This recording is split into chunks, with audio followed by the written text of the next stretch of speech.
خوش آمدید۔ آج ہم اپنے مدافعتی نظام کے ایک بہت ہی خاص اور اہم حصے یعنی ٹی سیلز کے بارے میں بات کریں گے اور یہ سمجھنے کی کوشش کریں گے کہ جب یہ اہم مدافعتی نظام کمزور پڑ جاتا ہے تو اصل میں ہوتا کیا ہے۔ ذرا سوچیں کہ ہمارے جسم کے اندر ایک ایلیٹ اسپیشل فورس ہر وقت الرٹ رہتی ہے۔ یہ ٹی سیلز ہی ہیں۔ یہ ہمارے وہ خاموش محافظ ہیں جن کا ایک ہی کام ہے جسم کے اندر چھپے ہوئے خطرات جیسے وائرس سے متاثرہ خلیات یا کینسر سیلز کو ڈھونڈنا اور انہیں ختم کرنا۔ تو آج کے اس تجزیے میں ہم سب سے پہلے ان محافظوں کو جانیں گے، پھر دیکھیں گے کہ جب یہ کمزور پڑتے ہیں تو کیا ہوتا ہے۔ اس کے بعد اس کی اصل وجوہات کی تہہ تک جائیں گے، علاج کے آپشنز پر بات کریں گے اور آخر میں مدافعتی نظام کے اس نازک توازن پر غور کریں گے۔ تو چلیں شروع کرتے ہیں۔ جب یہ دفاعی نظام، یہ گارڈز کمزور پڑتے ہیں تو سب سے پہلے کیا ہوتا ہے؟ جسم ہمیں کون سے سگنل دیتا ہے؟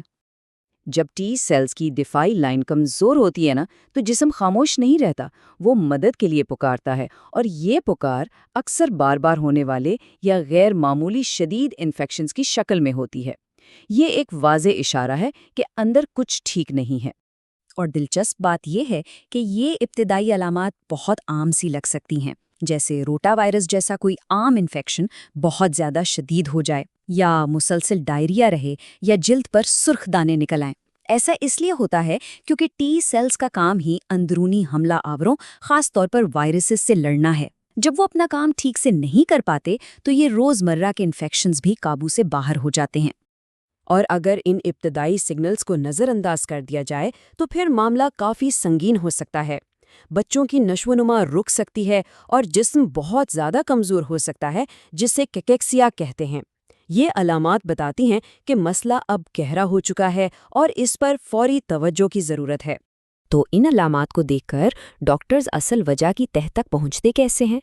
چلیں اب دیکھتے ہیں کہ اس مسئلے کی تشخیص یعنی ڈائگنوسس کا عمل کیا ہوتا ہے۔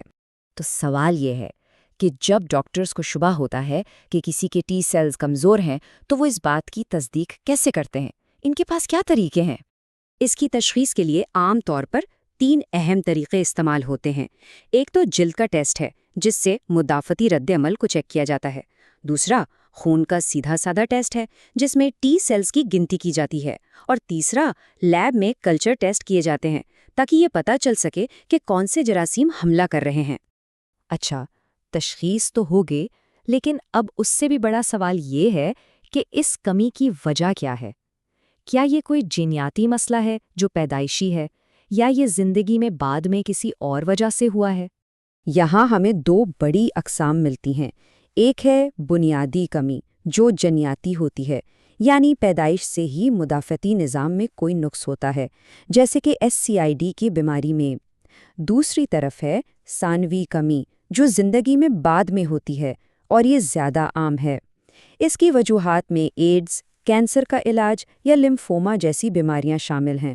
اس کے علاوہ ایک اور فرق بھی ہے، کمی مکمل بھی ہو سکتی ہے اور جزوی بھی۔ مکمل کمی کا مطلب ہے کہ ٹی سیلز تقریباً کام ہی نہیں کر رہے، جیسا کہ SCID جیسی موروثی بیماریوں میں ہوتا ہے۔ جزوی کمی میں ان کی کارکردگی کم ہو جاتی ہے لیکن ختم نہیں ہوتی، اور یہ موروثی بھی ہو سکتی ہے اور بعد میں بھی ہو سکتی ہے، جیسے ایڈز کی صورت میں۔ اب ذرا اور گہرائی میں چلتے ہیں۔ اس مسئلے کی ایک بنیادی وجہ ہمارے سیلز کے لیول پر ہوتی ہے۔ اسے سمجھنے کے لیے آپ ایک ناقص ID اسکینر کا تصور کریں، جسے سائنس کی زبان میں MHC مولیکیولز کہتے ہیں۔ دیکھتے ہیں کہ یہ کیا ہے اور کیسے کام کرتے ہیں۔ تو یہ ID اسکینرز کام کیسے کرتے ہیں؟ MHC کلاس 1 کو آپ ایک ایسا سیکیورٹی گارڈ سمجھیں جو ہمارے سیلز کے اندر چیک کرتا ہے کہ کوئی وائرس تو نہیں چھپا بیٹھا۔ اگر اسے کوئی خطرہ ملتا ہے تو وہ فوراً ہمارے قاتل ٹی سیلز کو خبردار کرتا ہے۔ اگر یہ گارڈ ہی کام نہ کرے تو قاتل سیلز کبھی ایکشن میں ہی نہیں آتے۔ اسی طرح MHC کلاس 2 باہر سے آنے والے خطرات کو سکین کرتا ہے اور ہمارے مددگار ٹی سیلز کو الرٹ کرتا ہے۔ اگر یہ بھی ناکام ہو جائے تو سمجھے کہ پورے مدافعتی سسٹم کا کمیونیکیشن سسٹم ہی بیٹھ گیا۔ جب ٹی سیلز کا دفاع کمزور پڑ جاتا ہے تو کچھ خاص قسم کے جراثیم بہت بڑا خطرہ بن جاتے ہیں۔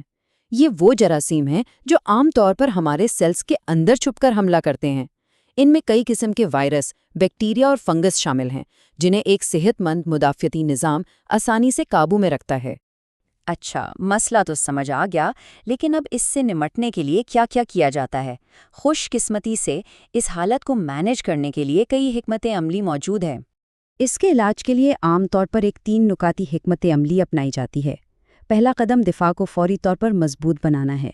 دوسرا قدم انفیکشنز کو کنٹرول کرنا اور جسم کو غذائیت فراہم کرنا ہے۔ اور تیسرا، جو کہ ایک مستقل حل ہو سکتا ہے، وہ ہے بون میرو ٹرانسپلانٹ، جس کا مقصد مدافعتی نظام کو مکمل طور پر ازسر نو تعمیر کرنا ہے۔ یہاں ایک بات سمجھنا بہت بہت ضروری ہے۔ ایسے مریضوں کو کبھی بھی زندہ وائرس والی ویکسین نہیں دی جا سکتی۔ کیوں؟ کیونکہ ان کا کمزور مدافعتی نظام اس زندہ وائرس کو سنبھال نہیں پائے گا اور یہ خود ایک بڑی بیماری کا سبب بن سکتا ہے۔ اس لیے صرف غیر فعال شدہ یعنی کلڈ ویکسین ہی محفوظ ہیں۔ چلیں اب ذرا ایک قدم پیچھے ہٹتے ہیں اور بڑی تصویر کو دیکھتے ہیں کہ یہ سب ہمیں اپنے مدافعتی نظام کے بارے میں کیا سکھاتا ہے۔ امریکہ کے اعداد و شمار کے مطابق ٹی سیل کی خرابی تقریباً 70,000 افراد میں سے کسی ایک میں پائی جاتی ہے۔ اس لحاظ سے یہ ایک نایاب بیماری ہے۔ لیکن یہ تعداد ہمیں ایک بہت اہم بات بتاتی ہے۔ یہ اس حقیقت پر روشنی ڈالتی ہے کہ ہمارا مدافعتی نظام کتنا پیچیدہ، کتنا شاندار اور کتنا مؤثر ہے، جو ہمیں ہر روز، ہر لمحے ان گنت خطرات سے بچاتا ہے اور ہمیں اس کا احساس تک نہیں ہوتا۔ اور یہ ہمیں اس ایک سوال کے ساتھ چھوڑ جاتا ہے کہ آخر یہ کیسے ممکن ہے کہ ہمارے اندر موجود محافظوں کا اتنا پیچیدہ اور نفیس نیٹ ورک زیادہ تر وقت اتنی بہترین کارکردگی دکھاتا ہے؟